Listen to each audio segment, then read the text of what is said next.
I'm sure it's not the first time that you've asked yourself, where are the big Deepwoken updates and what may be making it take so long? But today I want to get into the nitty gritty and break down just what may be happening and what's going on behind the scenes to explain sometimes the long wait that is occurring for each of these big updates.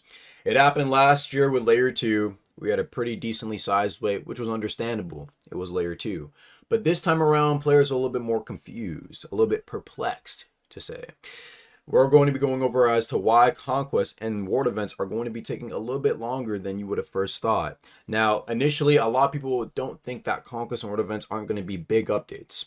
I'm here to tell you that that is probably incorrect. I say probably because, well, I haven't gotten to testing it. I also stream every damn day on Twitch. Link in the description. But a lot of people are sitting here and telling me that they don't think that it's going to drop as much content as Layer 2 once did. And I'm here to simply tell you that that just makes absolutely no sense. There's no way that they would just drop a singular game mode and not add additional content on top of that, like potential new relics, new oaths, new legendary weapons, and so on and so forth. But I think the real big kicker here is explaining just what is taking so long for just the mode itself. So I wanted to break it down a little bit. And the answer is weeklies. Weeklies do end up taking a lot of time away from the developers. A lot more than you actually think. And I was a little bit bamboozled by this as well. The thing is that a lot of the time, well, I won't say a lot of the time, but sometimes, right, the entire squad of developers is not there. In reality, only Ragusa and Archmage, the two main devs, only work on Deep. It's just them who are only on Deep. But the other developers are also having other side projects that they work on, right? So the time that they spend on Deepwoken is split up. This kind of brings an issue when you need the entire squad to work on something, but most of your other developers are busy doing other things, their other projects. It's like imagining the Avengers without Iron Man and Thor.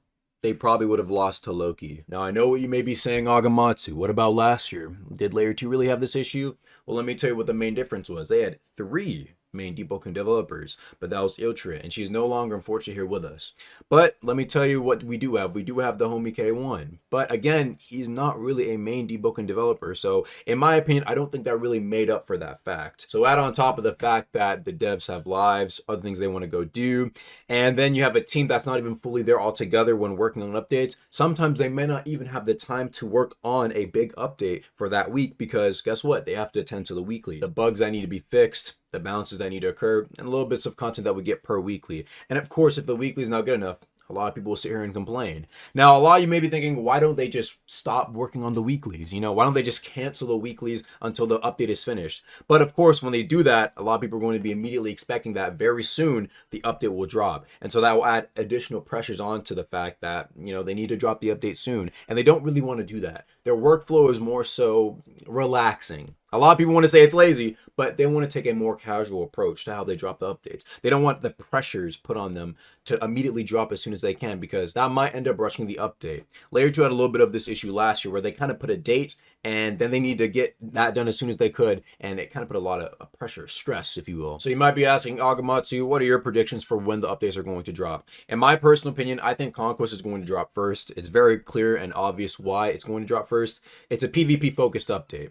You don't really see a lot of PvE added into those general types of game modes. We've seen that in the past. So it probably won't be that hard for them to just add the PvP mode and then add the additional rewards going into that. I think it's probably going to drop later probably November, December, to be quite honest with you. But in terms of world events, let me tell you, monsters and bosses and whatever they else they plan to add for world events, they end up taking a long time. We have at least 2 confirmed bosses coming in. The Parasol and the World Serpent. These have been teased previously before to be world events and things that are going to be added whenever that update drops, right? But unfortunately, monsters do tend to take a long amount of time. And this is something I do wish that the devs could probably explain a little bit more to the community about, you know, the inside, the behind the scenes. But I don't think the devs really, they feel as if they don't really need to do that at the moment. Maybe they'll give a much more deeper insight into how the process actually goes forward. But for now, you know, that's all I can really say on that end, because even I don't know myself as to how deep it really goes in terms of how difficult some specific thing may take to make. Unfortunately, I don't think there's anything that can really be done about the fact that sometimes the entire squad might not be there. It's not a goofy or wacky situation, but something that's just a little bit sad, you know, a sad reality that they don't really have the resources they can to make something that is super good in a very quick amount of time. It's going to take a long amount of time just because the amount of people they have at times and the things that they want to do. Now, I'm hoping there can be a content creator conquest clash, something similar to the Lightborn Battle Royale tournament where there's a lot of eyes on the event and maybe some new things are showed off just so, you know, the community can have something that they can work with to see, oh, okay, this is actually a pretty cool game mode that's being added. But we'll have to wait and see. That's about it. See ya.